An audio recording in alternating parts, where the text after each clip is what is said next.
je comprends parfaitement, mais à fond, l'enthousiasme des gens qui arrivent à New York et qui passent 1 mois, 2 mois ou 3 mois. C'est en effet vraiment effarant.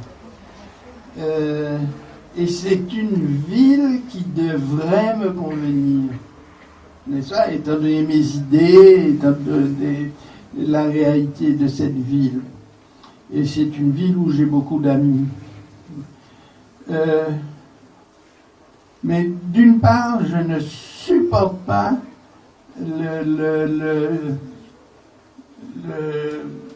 la suffisance des Américains en général. Je dis des États-Unis d'ailleurs, pour bien montrer que nous aussi nous sommes Américains, en Amérique du Sud ou en Amérique dans la Caraïbe. New York, c'est la capitale du monde. Le championnat de basket des États-Unis, c'est le championnat du monde. Et pourquoi c'est le championnat du monde? Et tout est comme ça. Et au bout de certain temps, ça devient insupportable.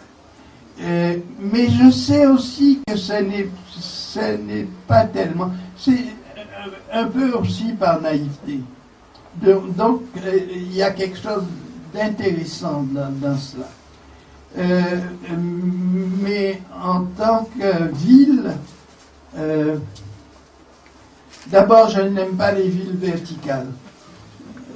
Je préfère les villes qui s'étendent avec des banlieues, etc., etc.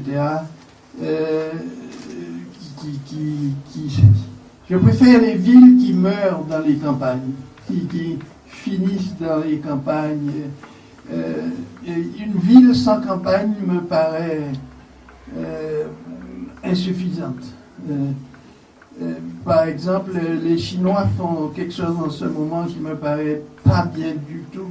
Ils plantent des villes verticales comme ça au milieu de marais, etc. Et je trouve que ça va déclencher des catastrophes, ça c'est sûr. Une ville a besoin de contreforts, de faubourgs, de vrais bourgs, etc. Une ville a besoin de tout ça. Et malheureusement, ça n'existe pas.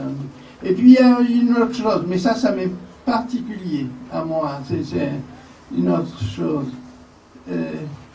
Je déteste la régularité de New York.